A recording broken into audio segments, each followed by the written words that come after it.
Most High, yes you are. Yes you are the Lord.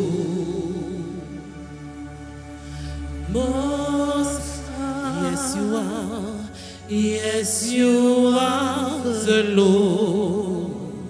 Most High, Most High, yes you are. Yes you are the Lord. Most High, yes you are the Lord. Most High, yes you are. Yes you are the Lord. Most High, yes you are. Yes you are the Lord. Yes you are the Lord. Yes, you are the Lord. Yes, you are the Lord Most High. Yes, you are. Yes, you are the Lord. Disons-lui, il est le Dieu très haut. Oui, tu es le Dieu. Oui, tu es le Dieu très haut. Oui, tu es le Dieu très haut. Oui, tu es le Dieu très haut. Dieu très haut. Oui, tu es le Dieu très haut. Yes, you are, yes, you are. The Lord Most High. Yes, you are. Yes, you are the Lord Most High. Yes, you are. Yes, you are the Lord. The Lord Most High. Yes, yes, yes, you are the Lord.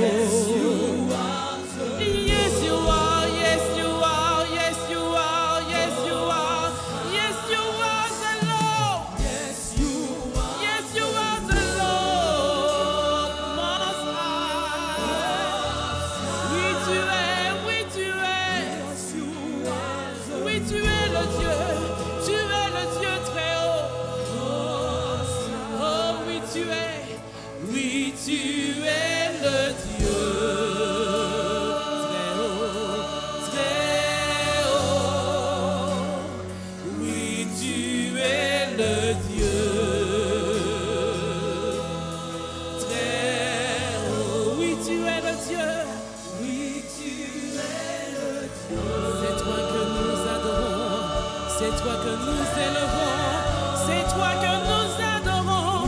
Tu es le Dieu, oh tu es le Dieu, tu es le Dieu, tu es le Dieu, tu es le Dieu très haut. Oui, tu es le Dieu très haut. Oui, tu es le Dieu. Tu es le Dieu très haut, oui, tu es le Dieu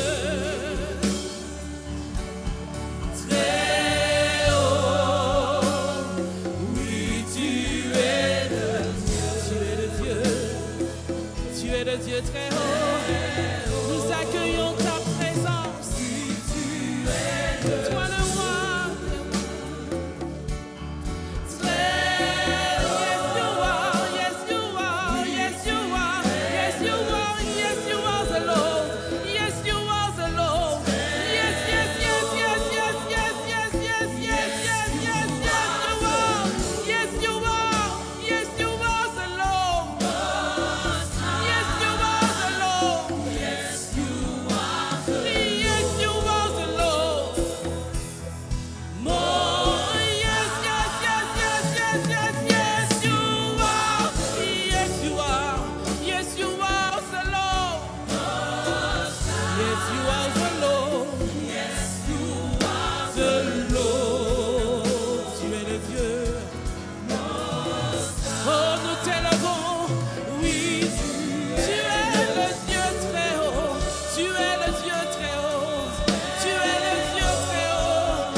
es le Dieu très haut. C'est toi que nous élevons. Nous nous prosternons devant toi. Tu es le Dieu très haut. Nul n'est comme toi. Tu es le Dieu très haut. Tu es le Dieu très haut. Tu es le Dieu très haut. Oh tu es, oh tu es, oh tu es, oh tu es, oh tu es, oh tu es, oh tu es. Oui tu es, oui tu es, oui tu es le Dieu très haut. Oui tu es le Dieu très haut. Oui tu es le Dieu. Tu es le Dieu très haut. Tu es le Dieu très haut. Oui tu es le Dieu.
Est-ce qu'on peut accueillir le Lord Most High God?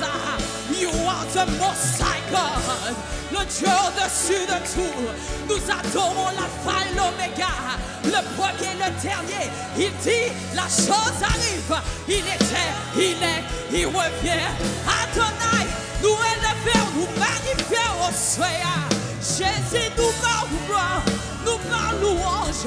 Encore, encore, encore. Nous chantons gloire pour vous. Encore, encore, encore. Nous magnifions Seigneur. Nous bénissons Papa. Tout l'ange dans le ciel chantait pour l'agneau.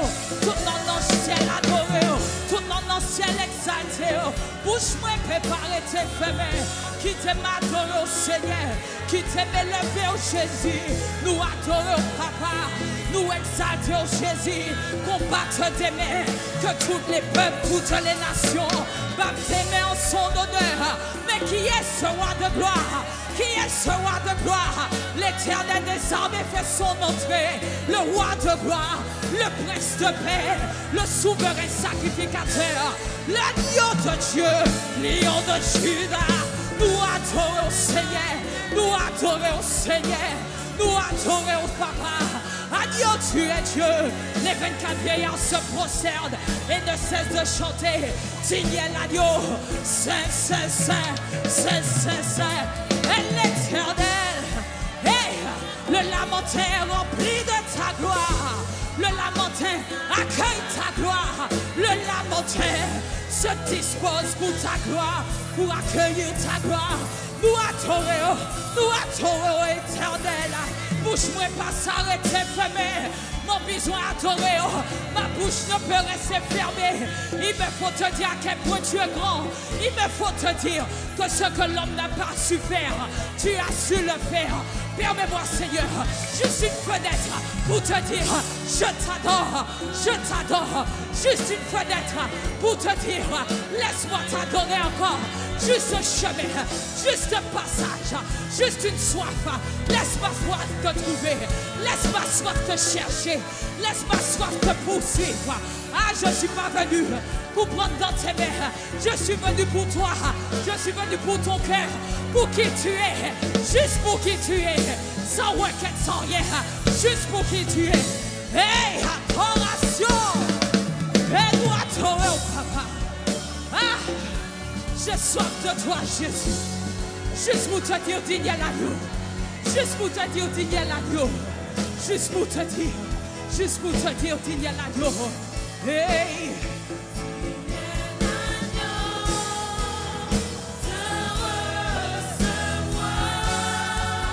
Juste digne à l'agneau.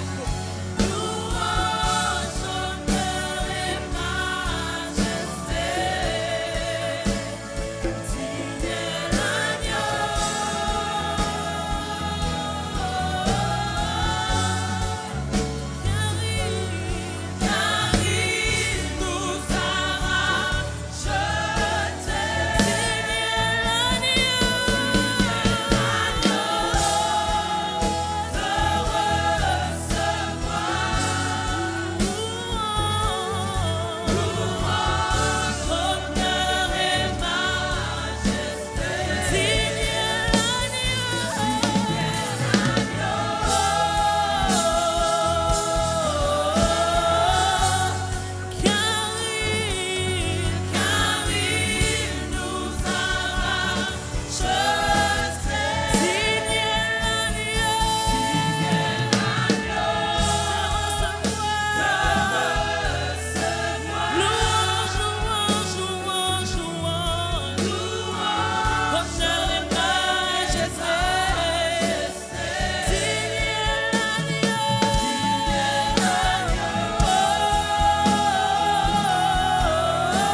de Dieu, immolé pour nos péchés.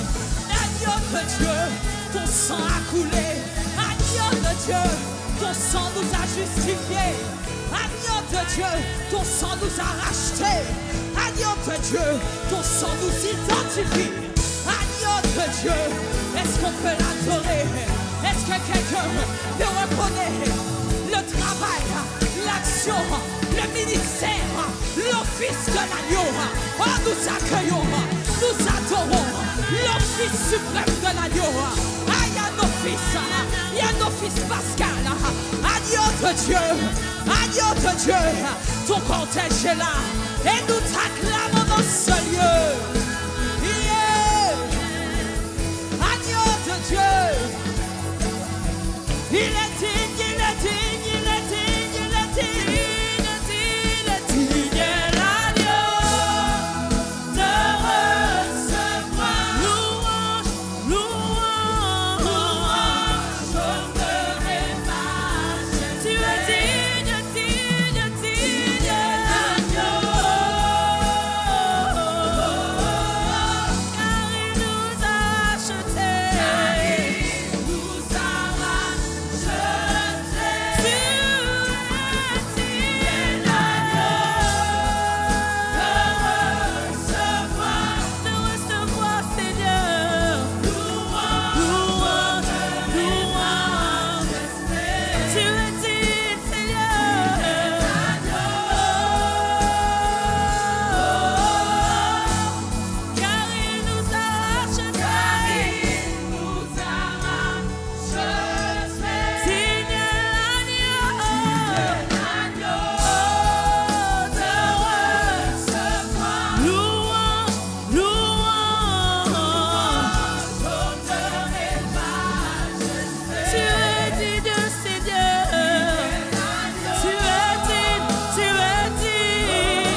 Mes amis, je vois que certains de nous ne sommes pas en train de danser.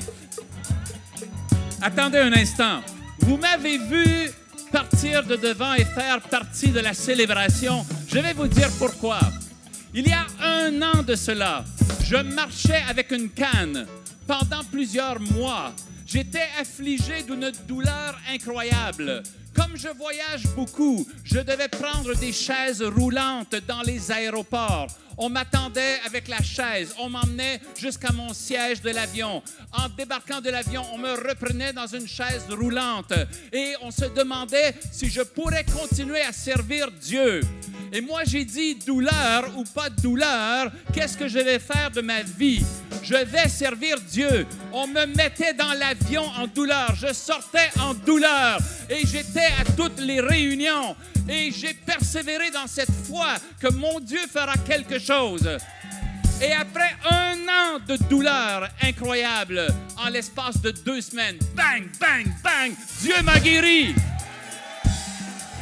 Et c'est pourquoi aujourd'hui, je veux louer mon Dieu et je veux sauter et danser. Alors, si ton Dieu est vivant, sors de ton siège et joins-toi à ceux qui le célèbrent. Allez, célèbre ton Dieu.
merci Jésus. Comme il est bon d'être ensemble. C'est vrai ça. Ce n'est pas seulement qu'une bonne pensée. C'est la réalité des choses. Il n'y a pas plus beau que le peuple de Dieu qui se rassemble. Amen. Et moi, je suis très content parce que d'autres membres de notre équipe se sont ajoutés aujourd'hui. Tu peux prendre siège, je t'en prie, bien-aimé. Tu peux prendre siège. Tu peux laisser redescendre juste un peu les battements de ton cœur parce qu'on t'a mis à rude épreuve pour le cardio. Alléluia. Et c'est bien. Il faut savoir se réjouir dans le Seigneur. La joie de l'Éternel est notre force. Ça, c'est un secret que tu dois saisir. En toutes circonstances, même quand les choses sont difficiles, tu trouves le chemin pour aller te réjouir. Et ça casse autour de toi. Amen. Eh bien, moi, je dois vous dire que je suis non seulement excité, mais il y a aussi quelque chose en moi qui vibre pour ce que Dieu veut que je vous amène. Je ne viens pas faire une conférence comme on dit dans nos mentalités de faire une conférence, parce que prêcher, je peux faire. Je le fais beaucoup d'ailleurs. Je ne suis pas venu pour cela.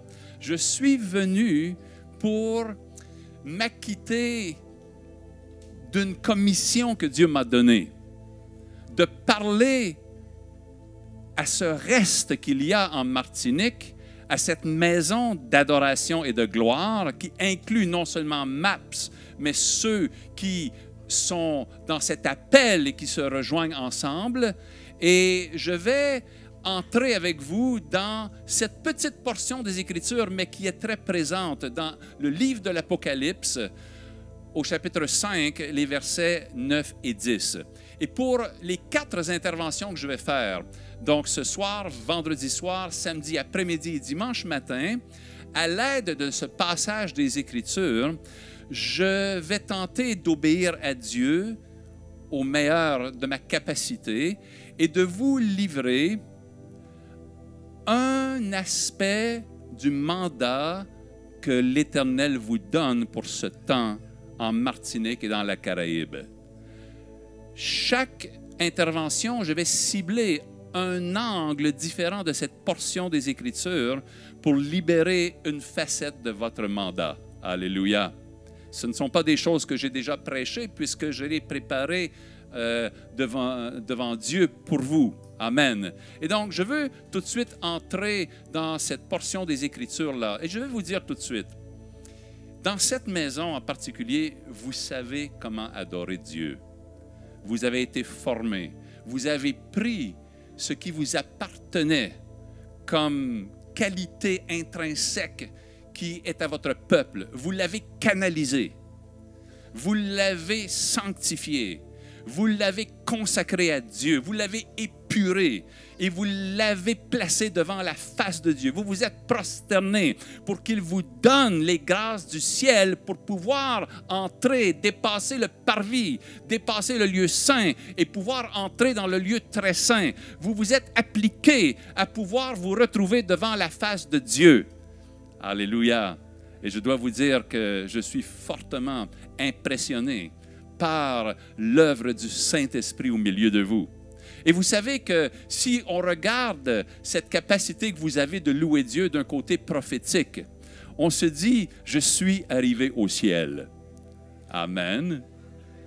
Si tu n'as pas senti ça dans l'adoration qu'il y a dans cette maison, on doit encore t'enseigner quelque chose. Parce que quand on adore Dieu de cette façon-là, tu te dis, je suis arrivé au ciel. Et certains se diraient, mais il n'y a rien d'autre à faire. Ça, c'est peut-être un aspect du point de vue prophétique. Le point de vue apostolique, lui, se dit, mais comment je peux prendre ce qui est là et l'intégrer maintenant pour qu'il ne quitte pas le cœur des enfants de Dieu et qu'il fasse partie de sa vie? Parce que nous savons aussi qu'après que le moment d'adoration que nous avons ensemble est passé, nous allons rentrer chez nous. Nous allons retrouver peut-être la serrure de la porte qui fonctionne mal, que le mari devait huiler, qu'il n'a pas encore huilé. Peut-être les jouets qui traînent par terre qu'on avait dit pourtant aux enfants de ramasser, Demain, il faudra faire le petit déjeuner. Il faudra prendre cette même vieille bagnole qu'on voulait changer, mais qu'on n'a pas pu changer encore pour se rendre au travail dans l'embouteillage. Vous comprenez?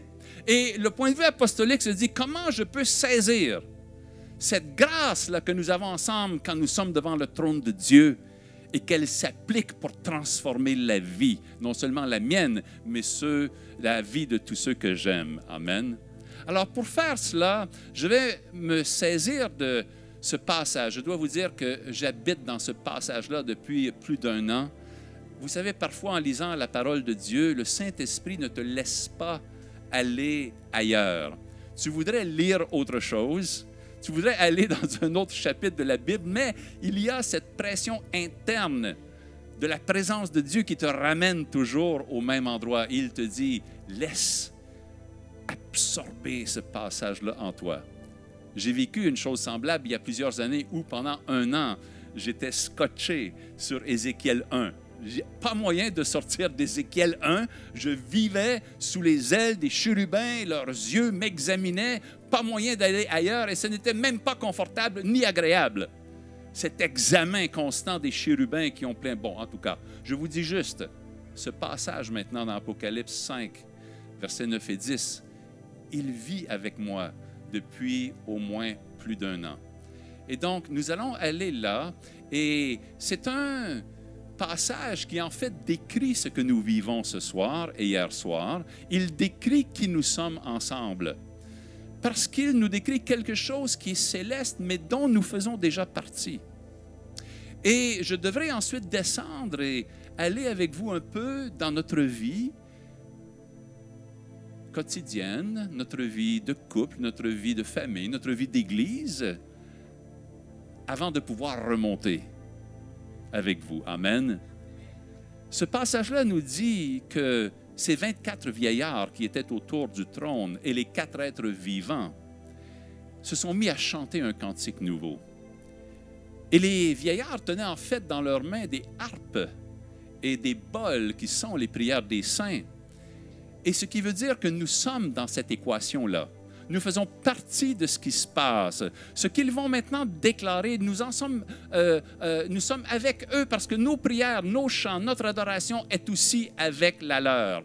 Donc, je vais dans le passage et il commence ainsi, et ils chantaient un cantique nouveau.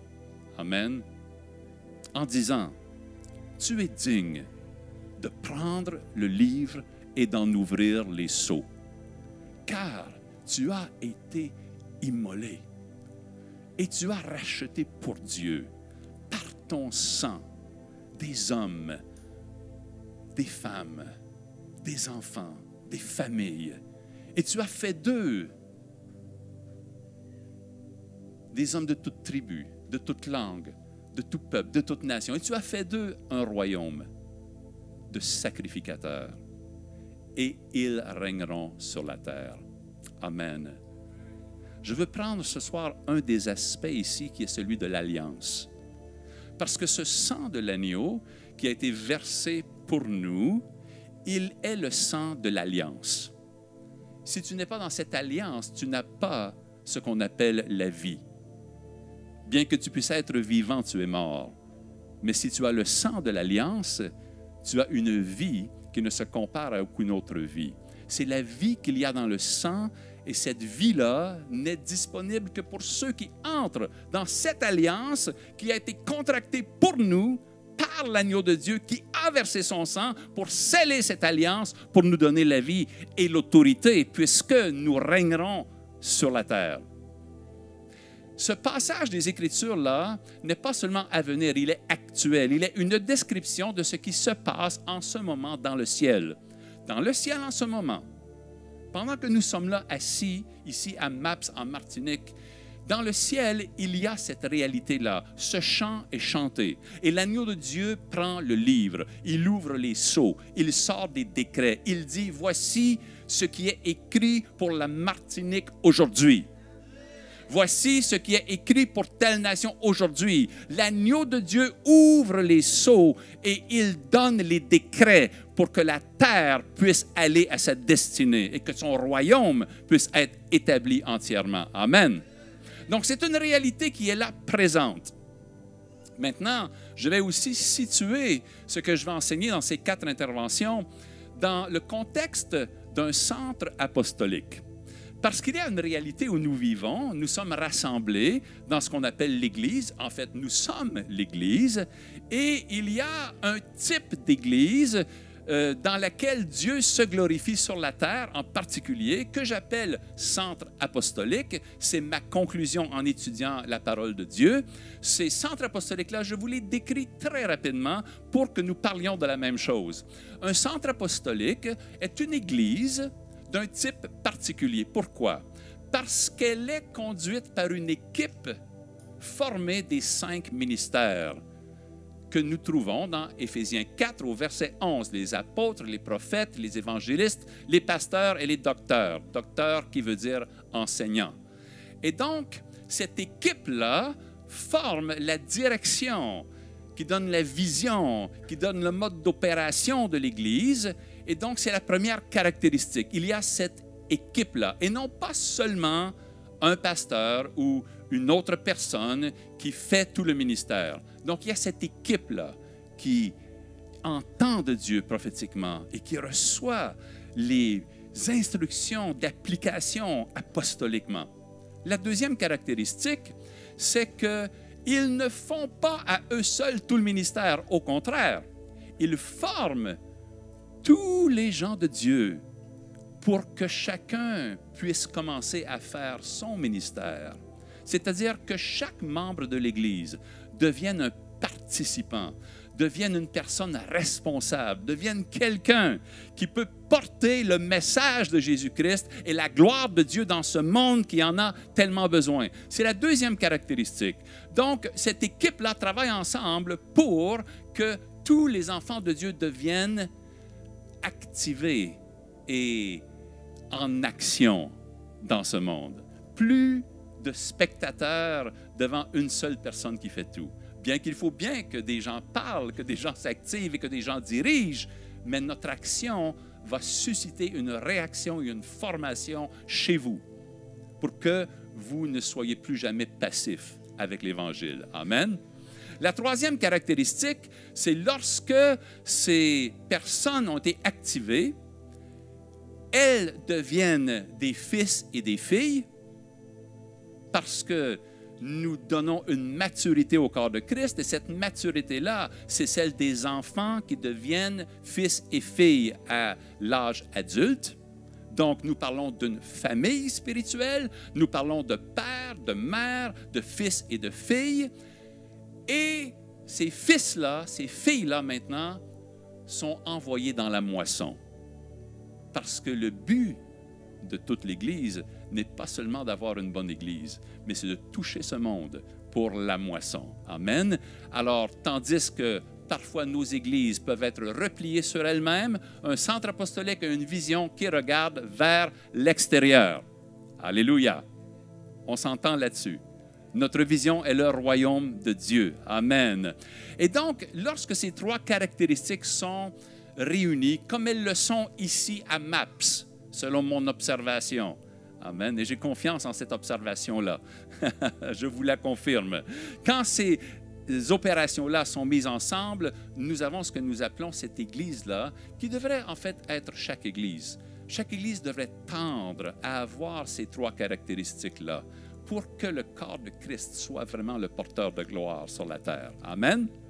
Et dans la vie d'un centre apostolique, il y a bien sûr toute cette question de cette famille spirituelle, d'élever des fils et des filles. Il y a cette question de l'alliance. Parce que la base de nos opérations est que nous sommes un peuple d'alliance. Nous fonctionnons ensemble, nous travaillons ensemble à cause de l'alliance que l'agneau de Dieu a contractée par son sang pour nous, et c'est en étant entrés dans cette alliance que nous fonctionnons ensemble. Nous ne fonctionnons pas ensemble parce que nous sommes gentils, parce que nous avons de bonnes manières, parce que c'est agréable, parce que nous aimons les chants, parce que nous passons de bons moments. Non, nous fonctionnons ensemble parce que nous faisons partie d'une alliance. La base qui nous unit, c'est l'alliance. Sans alliance, il n'y a pas de vie. D'ailleurs, quand les enfants d'Israël sont sortis d'Égypte, il fallait qu'ils aient le sang pour échapper aux destructeurs quand Dieu est venu se venger des dieux d'Égypte. L'équation était simple. Tu as le sang, tu vis. Tu n'as pas le sang, tu vas mourir. Il faut le sang. Si tu as le sang, tu vas vivre. Le sang, c'est l'alliance. Assure-toi d'être dans l'alliance et de ne jamais t'écarter de l'alliance parce que ta vie est dans l'alliance et l'alliance est scellée par le sang. Amen. Et donc, cette question-là de l'alliance est très importante. Je veux juste ralentir un peu pour vous dire que dans un centre apostolique, il y a les mêmes choses qui arrivent que dans beaucoup d'églises. Nous avons des luttes. Nous avons des gens qui, en grandissant, font toutes sortes de choses. Nous avons des enfants qui, parfois, quittent la maison et qui reviennent plus tard et peut-être beaucoup plus tard. Il y a toutes ces choses-là. Et il y a des périodes de transition. Il y a toujours des transitions. La vie est une succession de transitions. Et dans les périodes de transition, notre alliance est mise à l'épreuve. Avez-vous déjà remarqué ça dans votre vie?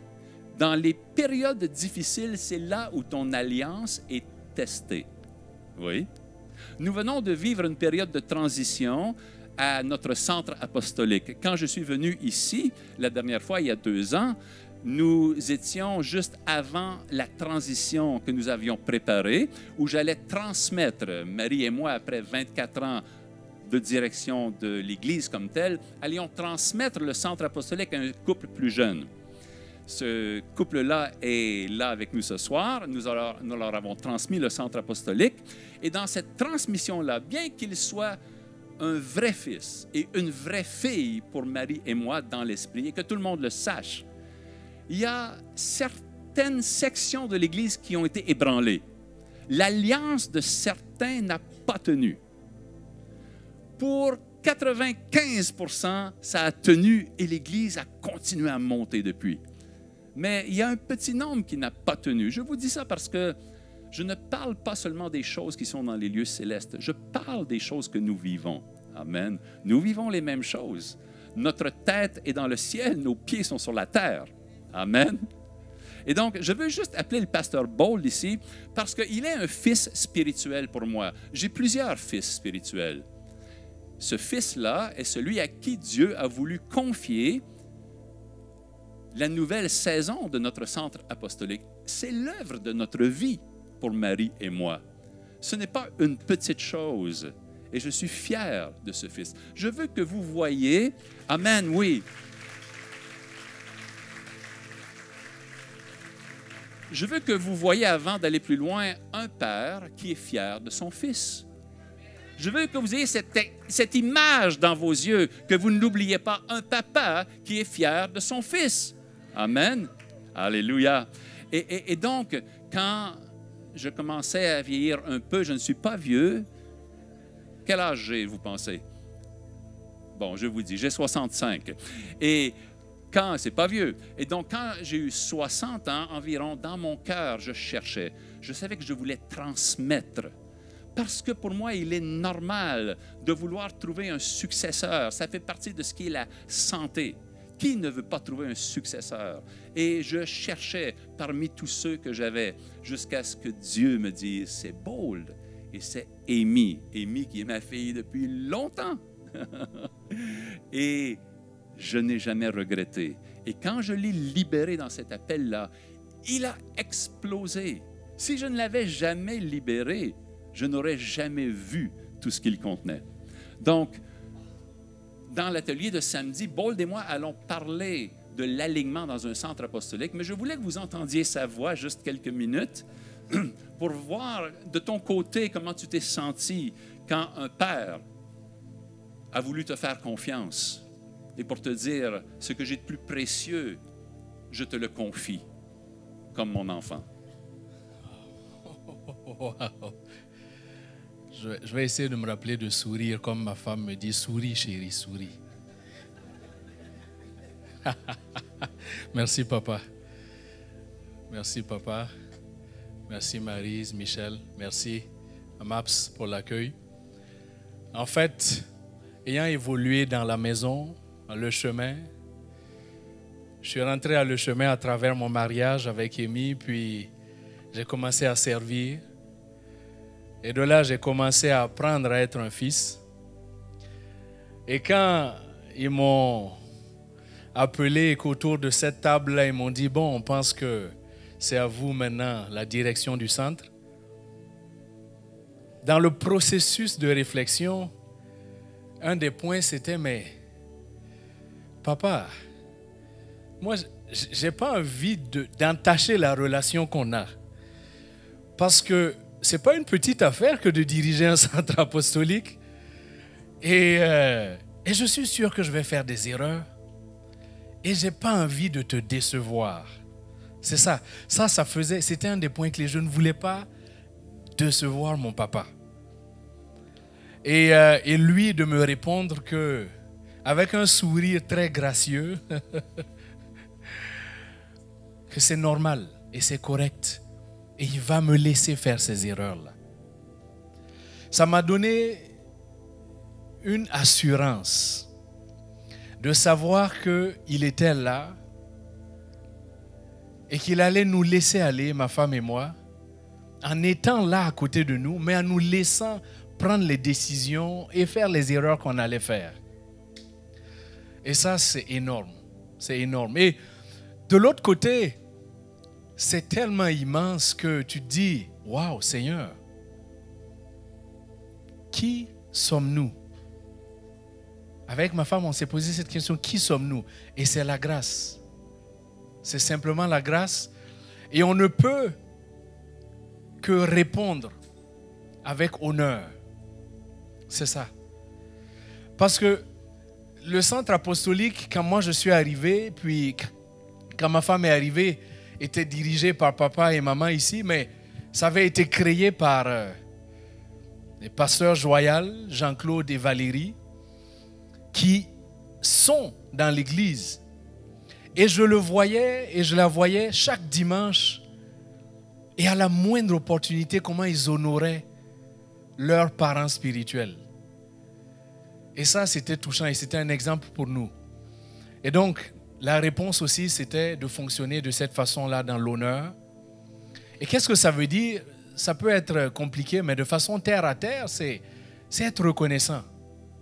Être reconnaissant. Il y a une différence entre dire merci, parce qu'on apprend souvent à dire merci par politesse, et être reconnaissant. Donc, ça fait partie de l'honneur. Et je fais ça dans ma vie personnelle. Donc, ce n'est pas juste une affaire d'église ou de ministère. Dans ma vie personnelle, c'est mon papa. Et je lui témoigne ma reconnaissance et ma gratitude dans ma vie personnelle. Et dans le ministère aussi, évidemment, je ne manque pas une opportunité de le faire.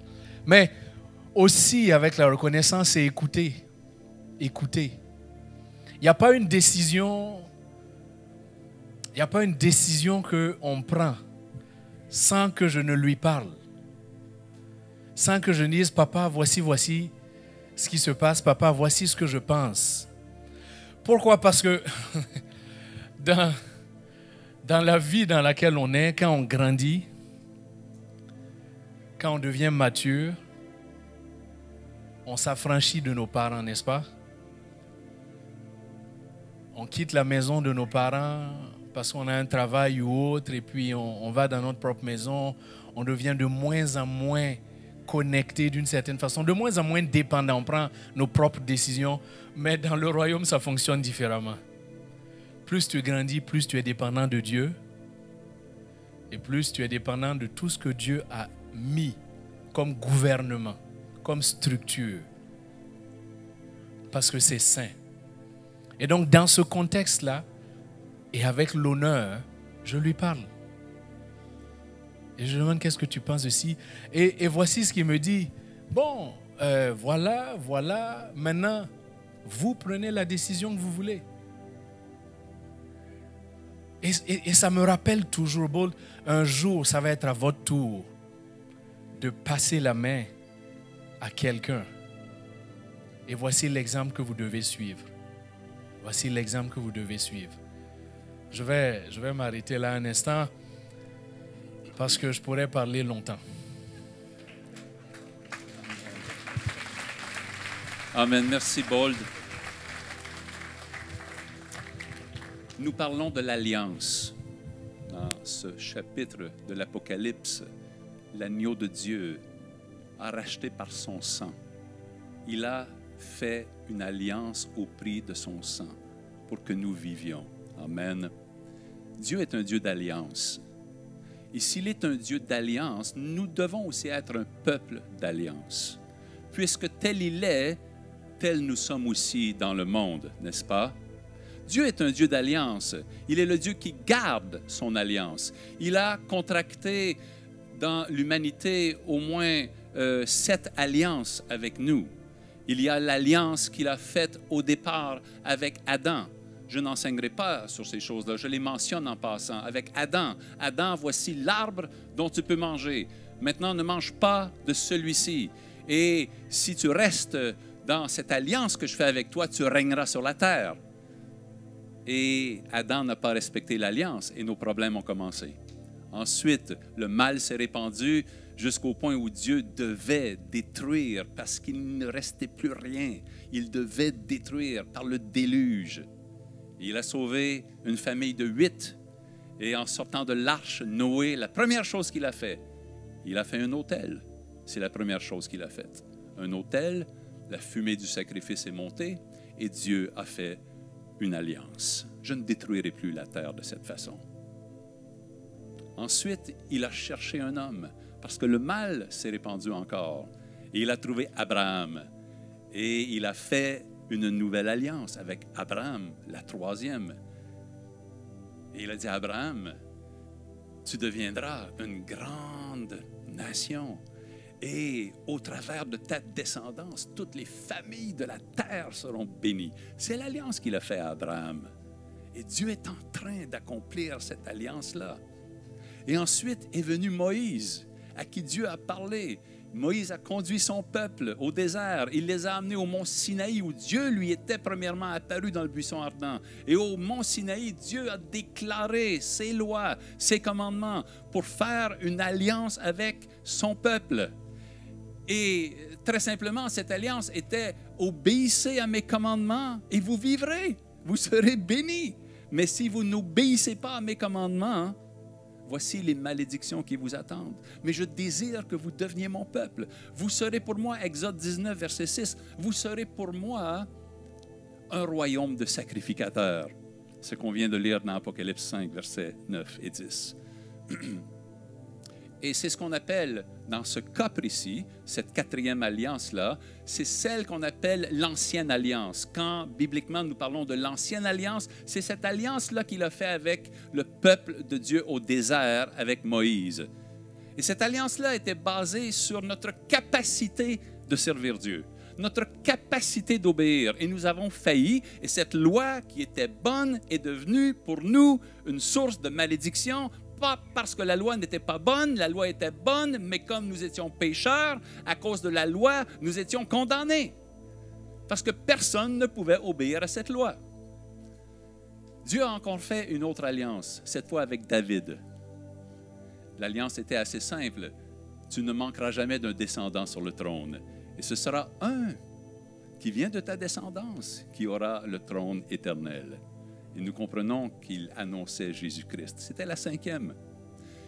Mais comme personne ne pouvait respecter les alliances que Dieu contractait avec nous, les prophètes se sont mis à parler. Ils se sont dit, ils commençaient à dire de la part de Dieu, il y a une autre alliance qui sera faite. Il y a une nouvelle alliance qui vient, pas comme l'ancienne alliance. Dans cette alliance-là, la loi ne sera pas écrite sur des tables de pierre, mais elle sera écrite sur les cœurs. Ce ne sera plus quelque chose qui est extérieur à toi. Ce sera quelque chose qui fait partie de toi. Et quelqu'un viendra, le Messie. Il sera celui qui amènera cette nouvelle alliance. Et Dieu dit, par Jérémie, par Ézéchiel, je vous donnerai même un nouveau cœur. un nouveau cœur pour recevoir ce que je vais écrire, et un nouvel esprit que je mettrai en vous.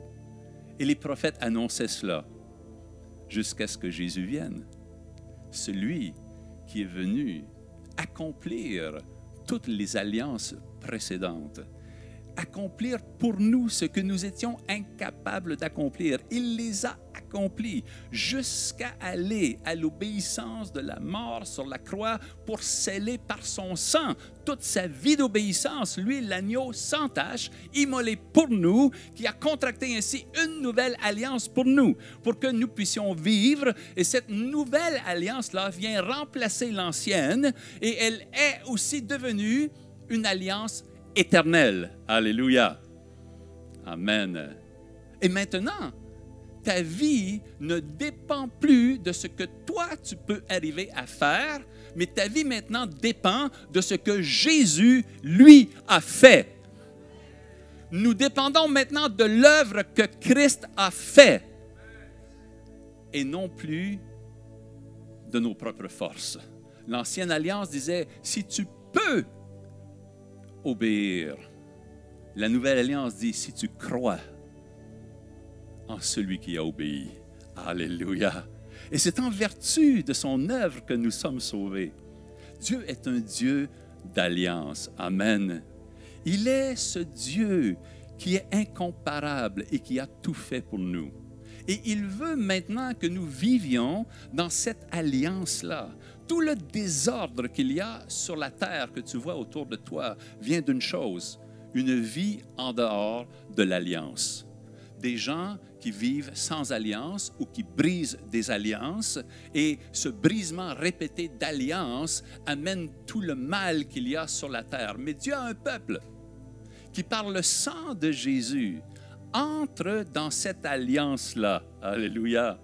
Je voudrais que chacun de nous puissions revisiter, solidifier et, si le besoin est, renouveler l'alliance que nous avons avec Dieu et l'alliance que nous avons aussi dans bien des domaines de notre vie, parce que nous sommes un peuple d'alliance tel que Dieu est un Dieu d'alliance. Amen. Tu sais que ta relation avec Dieu, elle est en vertu de l'alliance qu'il a faite. Tu sais comment Dieu parlait à Moïse? Il est dit, quand Moïse entrait dans le tabernacle, allait devant ce coffre qu'on appelait l'arche d'alliance, qui était couverte par le siège de la miséricorde, où le sang était déposé, où les chérubins avaient le visage tourné vers le sang, parce que les chérubins, il n'y a qu'une chose qui compte pour eux. Il faut que le sang soit là. Les chérubins sont les gardiens de l'alliance. Si tu n'as pas le sang, tu ne peux pas passer. Si tu as le sang, ils vont te laisser passer. Et quand Moïse entrait devant l'arche d'alliance, la voix audible de Dieu lui parlait. Entre les chérubins, au-dessus du sang, la voix de Dieu sortait et parlait à Moïse. Tu veux entendre Dieu? Combien de personnes nous demandent à nous qui sommes dans le ministère, mais qu'est-ce que Dieu me dit? Je cherche une direction. Est-ce que quelqu'un peut me dire ce que Dieu dit? Pour entendre Dieu, tu dois te présenter devant lui dans l'alliance qu'il a faite par le sang de son Fils. C'est ainsi que nous entendons Dieu. Ne néglige pas ton alliance avec Dieu. Ne néglige pas ton alliance que tu as dans ta famille, dans ta propre maison, avec ta femme, avec ton mari. Ne néglige pas cette alliance-là parce qu'elle est sacrée. Parce que la parole de Dieu la compare à la relation qu'il y a entre Christ et l'Église. C'est sacré à ce point-là. Fais attention. Prends soin de ton alliance. Ne te laisse pas détourner de cette alliance-là. Ne laisse pas une voix te parler pour t'amener dans un chemin détourné de cette alliance-là. Ne laisse pas une pensée venir où tu vas t'imaginer que tu trouveras mieux dans la prochaine relation. Tu vas souffrir et tu vas détruire beaucoup de choses. Dieu veille sur ces choses-là parce qu'elles sont au cœur de qui il est. Il est un Dieu d'alliance. Même dans les petites choses, je me souviens, il y a longtemps de ça, je murmurais à l'intérieur de moi contre ma femme. Parfois, ça arrive, ces choses-là, n'est-ce pas? Je murmurais. Je n'avais pas le courage de lui dire en face parce qu'après, il y aurait un argument et elle allait gagner, comme toujours. Mais à l'intérieur de moi, la femme que tu m'as donnée. Je sais qu'il n'y a que moi qui fais ça. Mais ce jour-là, j'allais prendre la porte, j'allais sortir parce que je vais aller marcher, me calmer un peu. Et Dieu m'a arrêté. Il m'a dit, plus jamais tu ne murmureras contre ta femme. Plus jamais. Il m'a saisi et j'ai eu peur. J'ai rarement vu Dieu aussi sérieux. Je me suis dit, je n'ai pas le choix. Et je vous dis la vérité, depuis ce jour-là, il y a plus d'une vingtaine d'années de cela, je n'ai plus jamais murmuré contre ma femme à l'intérieur de moi. Plus jamais. Je me l'interdis et Dieu me l'a interdit. Parce que pour lui, l'alliance est quelque chose de sacré. Maintenant, nous avons aussi des alliances les uns avec les autres. Nous avons une alliance quand nous sommes dans une maison spirituelle, quand nous sommes dans une église. Nous marchons en alliance. Dieu a un gouvernement dans un centre apostolique. Dans toute église, il y a un gouvernement. Il y a ceux qu'il a placés. Et quand tu te soumets à cette alliance-là, c'est à Dieu que tu te soumets. Quand tu marches dans cette harmonie-là avec tes frères et sœurs, c'est avec Dieu que tu marches. Quand tu brises cette alliance-là avec tes frères et sœurs, c'est avec Dieu que tu brises quelque chose. Fais attention. Garde l'alliance dans la relation que tu as dans le corps de Christ. C'est très important. Ne parle pas contre tes frères. Ne laisse pas personne te parler contre tes frères. Ne laisse personne te parler contre l'apôtre Maryse, contre Michel, contre quelqu'un qui est un pasteur, contre quelqu'un qui est dans le leadership. N'écoute pas ces choses-là parce que tu es en alliance. Ceux qui sont en alliance ne font pas partie de ces discussions-là. Et c'est très important. Il dit, n'abandonne pas ton assemblée, d'une part, Hébreux 10, je pense, verset 15, et d'autre part, Hébreux 15, je crois, quelque part par là, soumettez-vous à vos conducteurs et ayez pour eux de la déférence. Amen. Ces choses-là sont importantes. Quand j'ai été nouvellement sauvé, je sortais du milieu de la drogue, donc de la cocaïne, et notre style de vie était désordonné. Et en peu de temps, après quelques semaines où nous étions à l'église, peut-être quelques mois, je ne sais pas exactement, Dieu m'a parlé.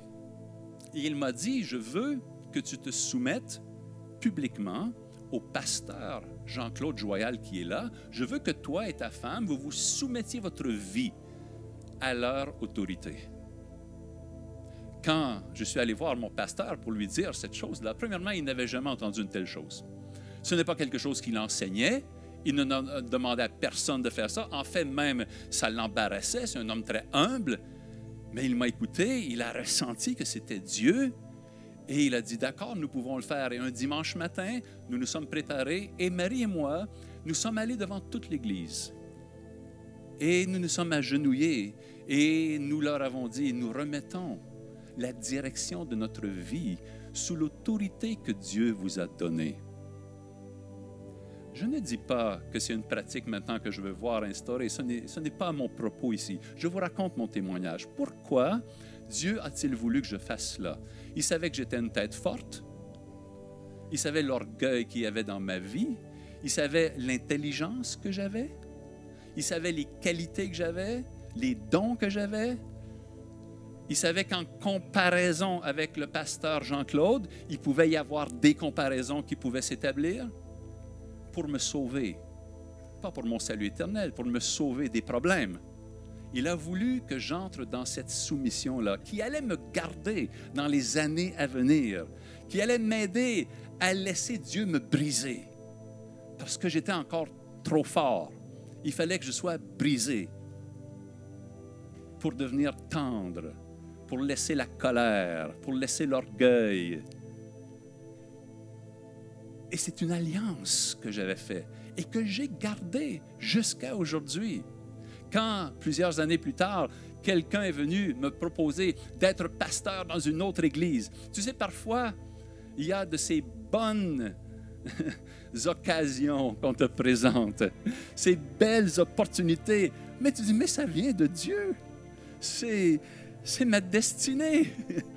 Et j'étais tout excité. J'allais être pasteur d'une église à moi qui n'avait plus de pasteur. On me donnait l'église. Je suis allé voir mon père spirituel, le pasteur Jean-Claude. Je lui raconte la chose. Le pasteur Jean-Claude est un homme de peu de mots. Donc, il m'a juste regardé comme ça. Il a bougé sa tête comme ça. Il a dit, Et j'ai compris. J'ai abandonné le projet. Ça faisait mal. Mais tu sais, quelques années après, c'est lui-même qui m'a transmis l'Église qui est devenue un centre apostolique. Si je n'avais pas obéi à l'alliance que j'avais faite, où serions-nous aujourd'hui? Et pourtant, je n'ai pas toujours bien respecté cette alliance-là. Il y a une époque où Marie et moi, nous étions dans le ministère d'une école chrétienne sous leur direction et c'était des années très difficiles. L'Église était petite, n'avait pas beaucoup d'argent. Nous souffrions financièrement, même si Dieu est toujours resté fidèle. Mais nous savions ce que c'était de ne pas avoir, de devoir prier pour avoir des choses. Tu veux une planche à repasser, tu dois prier pour l'avoir. Tu veux des jeans, tu dois prier pour qu'on t'amène des jeans. Et ça fonctionne en passant. La semaine où j'ai prié, j'aimerais bien avoir des jeans, Seigneur. Quelqu'un m'a emmené 2 paires de jeans, un bleu, un noir, à ma taille et la bonne longueur. Il faut le faire. Ça, c'est Dieu qui connaît les mesures. Mais nous étions dans cette... et nous avons vu les provisions de Dieu. Nous allions chez un boulanger, un homme qui était bon comme son pain. Et nous n'étions pas habillés pauvrement. Rien ne pouvait dire que nous n'avions pas d'argent. Nous avions juste l'argent pour acheter le pain que nous voulions. Et lui s'est mis à nous donner des brioches par-dessus. Pendant 1 an, il nous donnait des brioches. Mais pourquoi il faisait ça? Dieu, je pourrais vous raconter tellement de témoignages. Mais c'était une période difficile. Nous étions usés, fatigués de servir, sans argent, sans provision. Et j'ai laissé la plainte venir dans mon cœur contre mon pasteur, avec qui j'avais une alliance. J'ai écrit une lettre où j'ai déversé mon cœur pour dire tout ce qu'il faisait qui n'était pas bien. Je l'ai mise pleine de grâce. Voilà ce que les gens disent quand ils font des choses comme ça. Je l'écris avec mon amour. Non, j'étais en colère. Et j'ai rassemblé quelques-uns des leaders de l'Église qui avaient une oreille pour m'écouter et qui manquaient de sagesse. Et ils se sont mis d'accord avec moi. Voilà une fronde.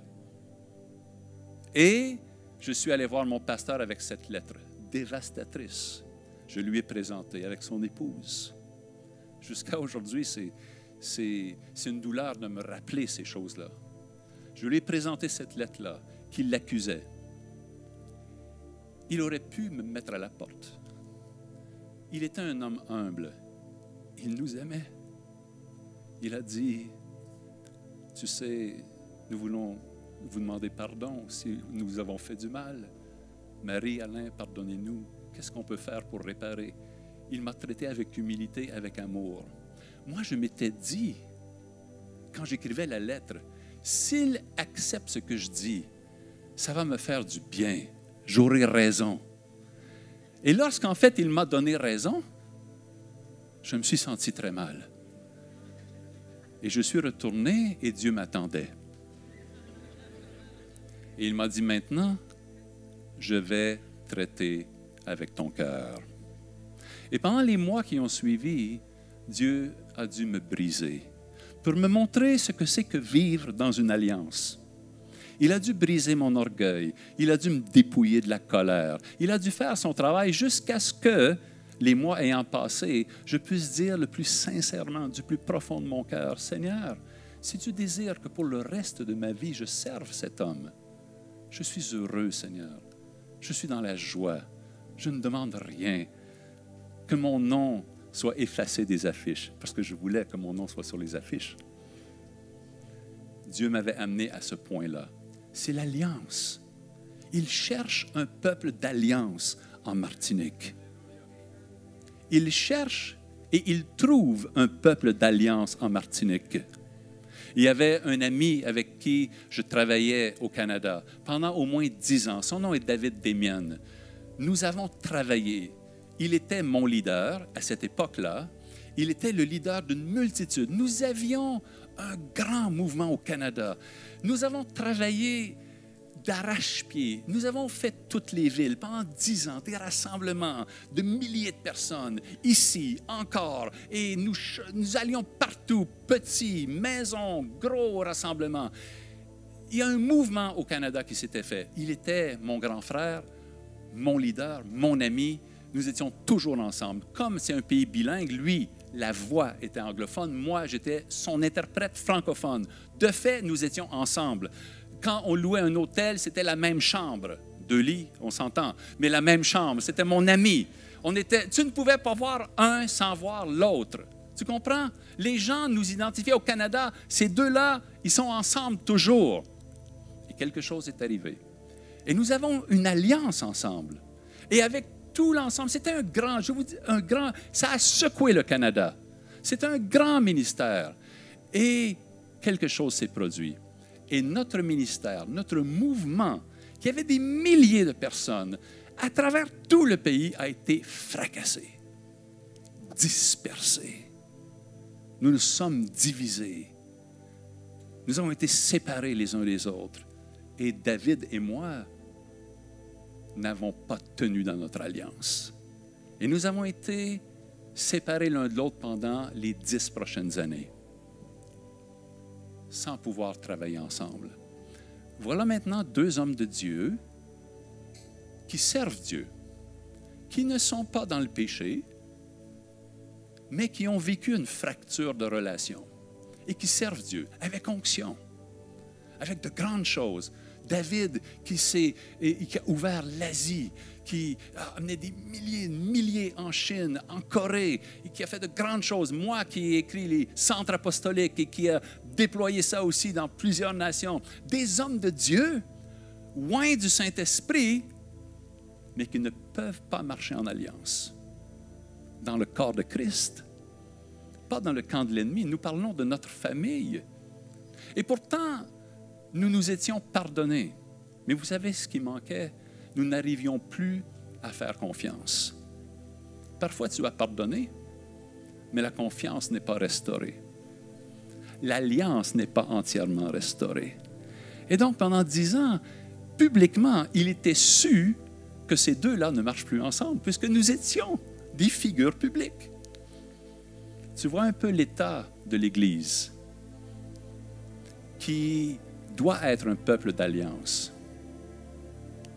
Après ces 10 ans-là, quelque chose s'est produit. Je fais vite ici, il y aurait beaucoup de détails, qui a fait que lors d'un Zoom, vous connaissez Zoom, lors d'un Zoom, tout à coup, nous nous sommes regardés, quelque chose s'est produit et le voile est tombé.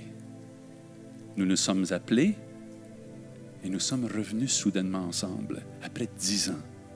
Nous avons fait un autre Zoom qui a été vu par des milliers de personnes de plusieurs nations, où nous avons refait l'alliance. Je lui ai dit, David, je ne te fermerai plus jamais mon cœur. Et cela a lancé une vague d'espoir dans le corps de Christ, parce que tellement de personnes souffrent de ces séparations-là, sont dans une alliance qui a été brisée et ne savent plus comment la réparer. Il faut que Dieu intervienne. Il est le Dieu d'alliance. Amen. Il est le Dieu d'alliance.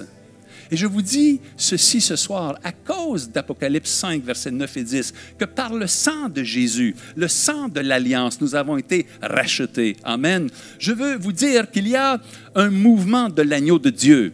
Je voudrais vous dire qu'il faut que nous nous joignions au mouvement de l'agneau de Dieu qu'il y a dans les nations. Ce mouvement-là, il rassemble les élus de Dieu. Il rassemble un reste qui marche dans l'alliance avec Dieu et les uns avec les autres, qui forment des familles spirituelles, qui s'unissent pour servir à des autels, pour ouvrir des portails, et que la Martinique a son nom écrit dans ce mouvement du livre de l'agneau. Amen. Alléluia. Et qu'il faut que ce peuple-là, qui saisit cette alliance-là, se lève parce que l'heure est venue. Au nom puissant de Jésus. La terre de la Martinique a été dévastée par des alliances brisées.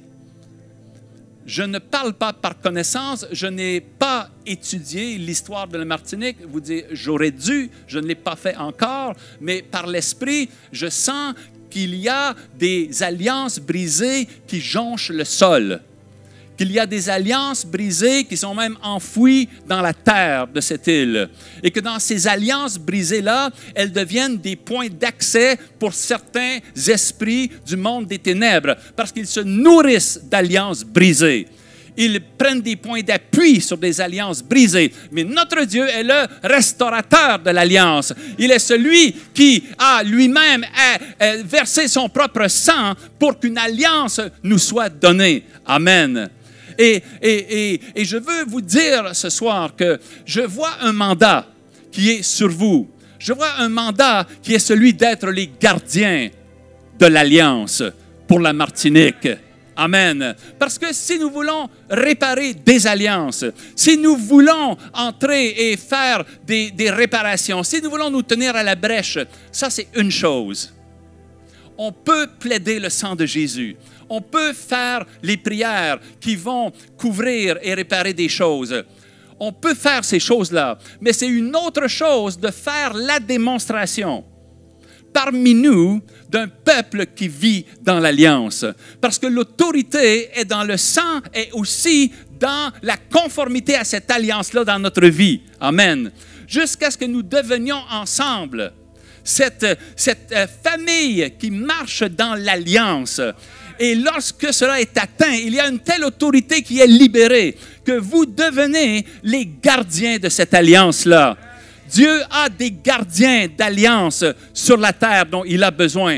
Il y a des gardiens dans les lieux célestes, il y a des gardiens qui sont autour du trône de Dieu, mais il y a aussi des gardiens qui sont sur la terre. Et les gardiens qui sont sur la terre sont ceux que Dieu cherche. Ceux qui gardent l'alliance du mariage, ceux qui gardent l'alliance de l'Église, ceux qui gardent leur alliance avec Dieu, ce sont eux qui forment le reste que Dieu saisit. Et à ce reste-là, il dit, je vais te donner de régner avec moi. Et il y a ici un peuple qui est destiné à régner avec Dieu en Martinique. Parce que ceux qui gardent l'alliance sur la terre sont encore plus puissants que ceux qui la gardent dans le ciel. Pourquoi? Parce que ceux qui gardent l'alliance dans le ciel, lorsqu'ils voient les gardiens de la terre arriver avec le sang de Jésus, ils s'écartent et laissent passer. Parce que vous avez droit de passage.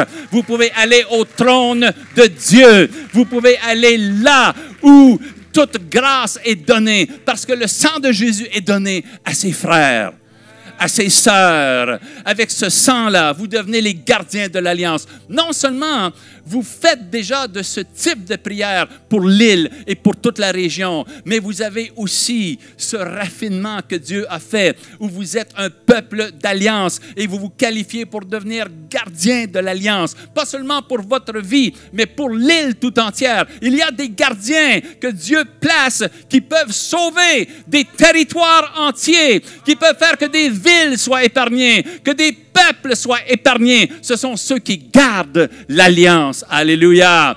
Oh, je voudrais que nous entrions fraîchement dans cette alliance-là ce soir. Je voudrais que nous déclarions ensemble que nous sommes ce peuple d'alliance-là. Je vais vous demander de vous lever et de commencer à élever vos voix. Parce que j'entends aussi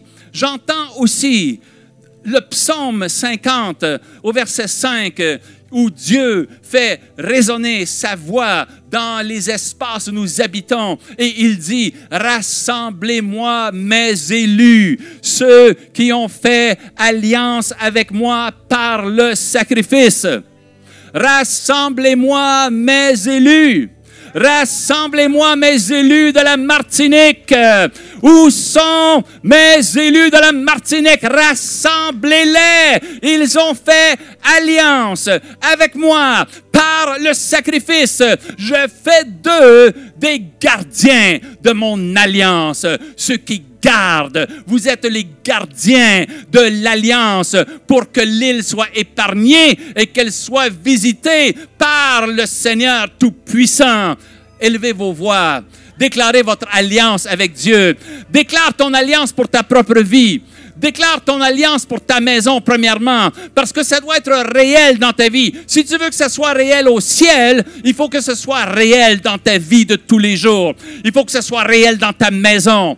Il faut que ce soit réel quand tu marches sur la rue. Il faut que ce soit réel quand tu regardes quelque chose à l'écran. Il faut que ça soit réel quand tu sers dans l'église. Si c'est réel dans ta vie sur la terre, tu as accès au ciel parce qu'il est un Dieu d'alliance. Tu ne peux pas accéder à ce Dieu sans passer par l'alliance.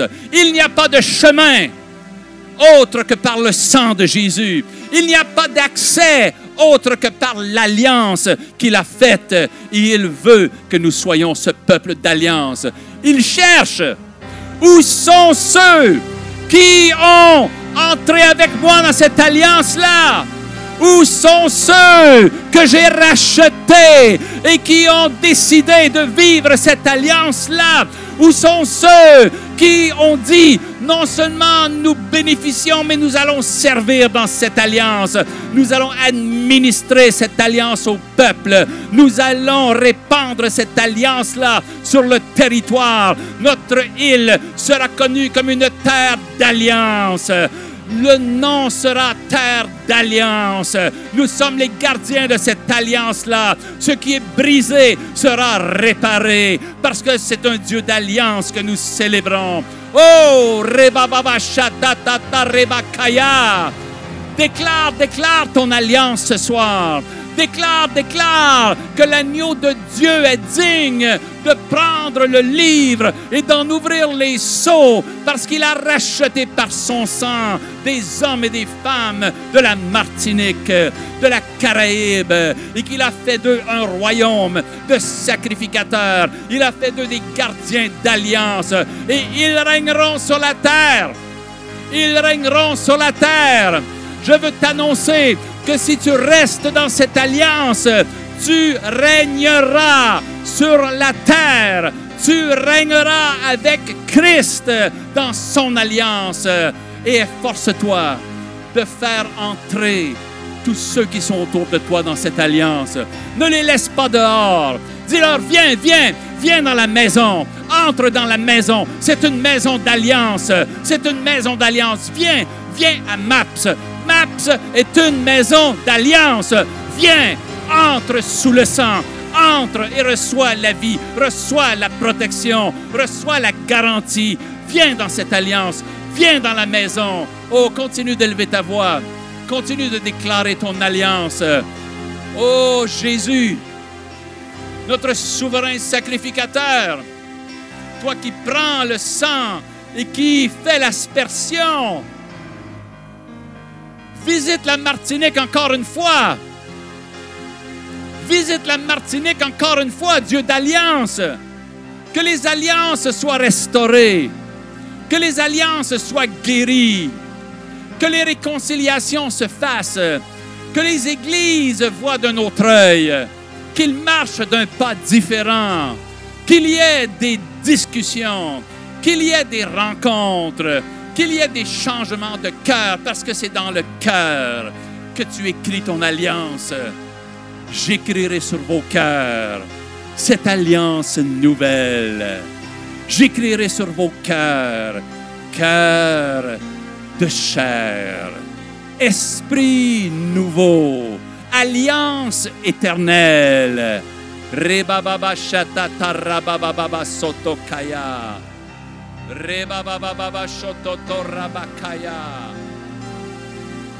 Nous t'invoquons, Dieu d'alliance. Nous t'invoquons, Dieu d'alliance. Tu as dit, vous serez mon peuple. Tu appelleras un peuple qui n'était pas ton peuple, mon peuple. Ils ne seront plus délaissés, mais ils seront appelés épouses. Et ta terre aura un époux.